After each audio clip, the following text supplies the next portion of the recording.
Gracias, presidenta. Buenos días, señorías. Señor consejero, bienvenido una vez más usted a su equipo. Y bueno, traemos esta pregunta que quiero hacerla en sentido amplio. Es verdad que quizás de una lectura muy literal podría darse a entender medidas para incrementar la ocupación, entendidas como trabajadoras, empleadas del sector primario. Quiero plantearlo en sentido amplio. Aquellas mujeres que trabajan en algunas explotaciones por cuenta ajena, pero también a las que dedican su actividad principal, su actividad profesional y empresarial a esta tarea. Voy a empezar por esto segundo, que me parece muy relevante y al mismo tiempo preocupante. Cuando hablamos además de la mujer en el ámbito rural, es un aspecto muy extensivo, en el sector primario. No voy a hablar del ámbito rural en su conjunto, donde podríamos hablarlo también desde el punto de vista del agroturismo y otras cuestiones, pero sí hablamos de agricultoras, de ganaderas, de queseras, de apicultoras, poquitas, pero pinocheras también, viticultoras, bodegueras. En definitiva, creo que un amplio abanico de explotaciones en el sector agrario.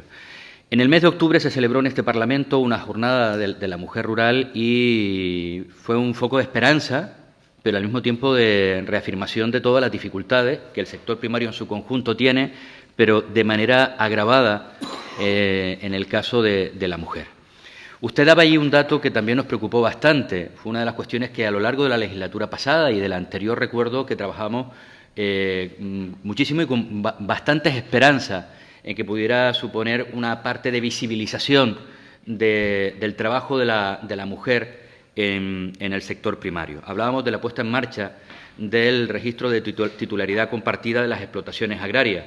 Si no recuerdo mal, esto empezó hace unos 7 años, 16, 17, 18, por ahí, no recuerdo exactamente.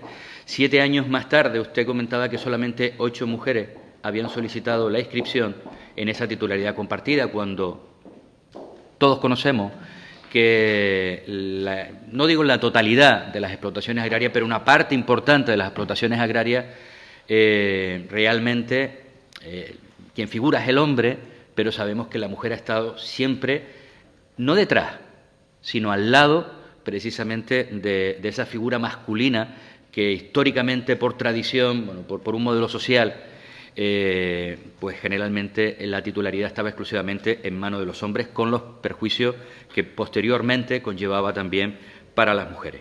Me gustaría saber si han mejorado los datos a lo largo de estos meses, qué medida está llevando a cabo la Consejería de sensibilización, de información, para ser capaces de que más mujeres accedan a esa titularidad compartida de las explotaciones agrarias.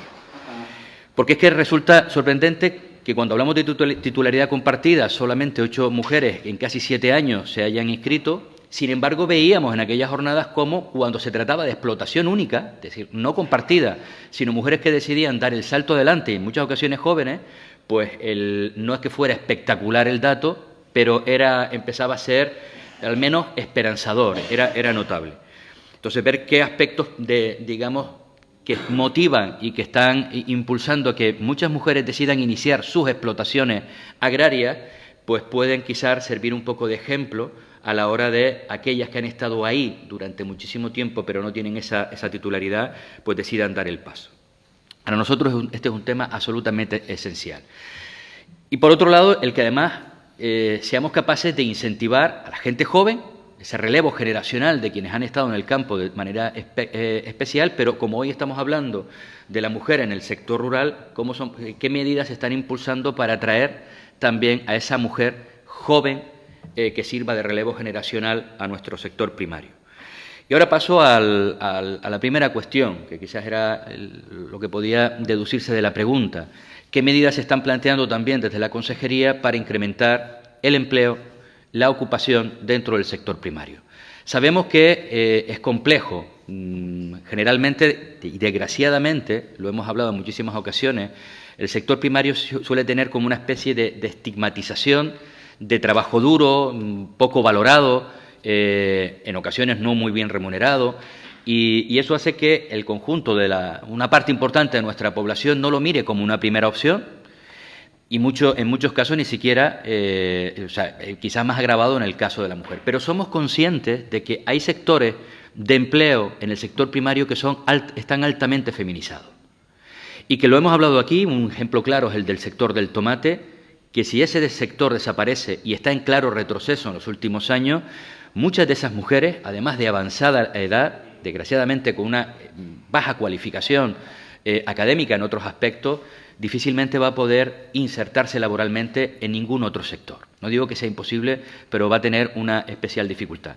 Por tanto, nos preocupa especialmente esas salidas profesionales para estas mujeres en caso de desaparecer estos cultivos, pero sobre todo qué medidas se están haciendo para intentar que estos cultivos y otros, donde ahí sí la feminización del empleo es más alto que en otros lugares, pues puedan seguir manteniendo su empleo y además mejorando el empleo a través de los convenios colectivos cada vez con mayor calidad. Muy gracias, señora presidenta. Gracias, señor Campo, por la pregunta, porque creo que no es la primera vez que en la etapa que hemos coincidido, en la anterior, de consejero de diputados o como compañeros, pregunta por esta cuestión. Yo creo que es muy, muy importante, importantísimo. Hay un dato que yo se lo iba a dar y que usted lo ha dicho, de la primera cuestión que me preguntó, de la titularidad compartida. Me acuerdo que fue en el 2016, era yo consejero. Esto data del 2011, la ley 35-2011 del Gobierno de España, que pone en titularidad compartida. Es verdad que la filosofía era muy positiva y además la apoyamos la mayoría de los partidos políticos. 2011, en 2016 era yo consejero también cuando se puso en marcha en Canarias titularidad compartida y teníamos grandes esperanzas en esa titularidad compartida para que era igualar a la mujer al hombre en el trabajo que estaban haciendo de igual a igual, como usted decía, porque desgraciadamente la mujer siempre ha tenido no un papel secundario, en ningún caso en las explotaciones agrícolas y ganaderas, lo que ha tenido una menor visibilización que el hombre. Y después, en régimen jurídico, económico y social, ha estado en un segundo plano. No porque no trabajara de igual a igual, sino porque desgraciadamente ha estado en un segundo plano. Lo que intentaba la titularidad compartida es igualarlo. Los registros en Canarias desgraciadamente, son muy pobres, igual que en el resto de España. Es decir, se ha planteado la modificación de esta ley porque no llega a ser real o el interés de las mujeres a este registro de titularidad compartida, porque seguimos con los mismos datos aquí y en España menos del 1%. Pero en la contra, algo positivo es que hemos pasado en Canarias, por ejemplo, de que ya, fíjense ustedes, el 29% de las explotaciones son titulares exclusivas una mujer, frente todavía al 70%, 71% cerca de los hombres. Pero si vamos a 10 años, no llegaba ni al 10%. Con lo cual, es verdad que hay una parte que es el registro de titularidad compartida que no termina de funcionar. La ley habría que cambiarla, modificarla para que sea más atractivo, para que sea real, porque al final el coste es el doble, titularidad, coste de seguridad social, etcétera. Tenemos que buscar la manera, pero, por ende, algo que es positivo, lo veíamos en esas jornadas de la mujer rural enfocada a las queseras. ¿Te acuerdas que estuvimos aquí, donde veíamos queseras de 60 años y después 3 queseras jóvenes que daban ilusión, ganas, y que son empresarias que han creado una empresa que genera economía? Yo las he seguido a las 3 todavía a día de hoy. Generan economía, generan muchos puestos de trabajo, han innovado, son profesionales y viven bien.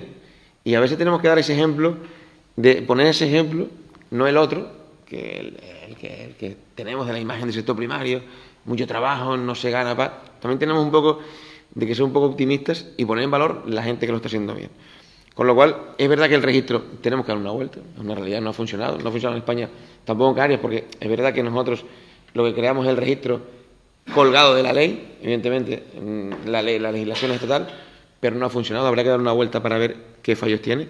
Lo que sí es positivo es que las mujeres se incorporan cada vez más.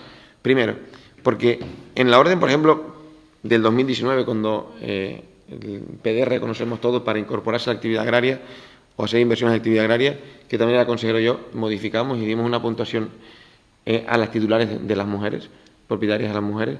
Eso hizo incrementar en la orden que se acaba de firmar ahora hace un mes, en las bases. También tenemos mayor puntuación a aquellas mujeres que son dueñas titulares o que están en un consejo de administración de una empresa agraria o ganadera, para que tengan mayor puntuación, pero también lo hacemos en la empleabilidad, en el segundo punto que tocaba. También damos mayor puntuación a aquellas empresas, en el sistema agrario, precisamente pensando en algunos sectores, como el sector del tomate, que es donde se emplea mucha mano de obra, principalmente mujer, donde si tienes más del 25% contratado mujeres, evidentemente para mantener la empleabilidad, pues tiene una mayor puntuación a la hora de optar a las ayudas. Eso es importante.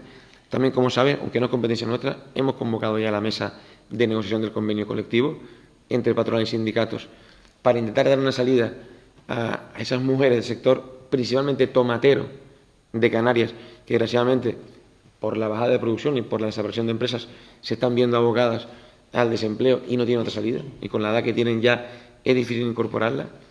Este mes de abril tenemos la segunda mesa, creo que es el 16, no me sé de memoria, pero creo que es por el 16 de abril tendremos la segunda mesa, donde tanto esta consejería como Empleo y Trabajo estamos haciendo un informe para, conjunto con el Gobierno de España, que puedan tener una salida esas mujeres que se pueden quedar sin trabajo y que no tienen una manera fácil de conseguir una ocupación con la edad que tienen.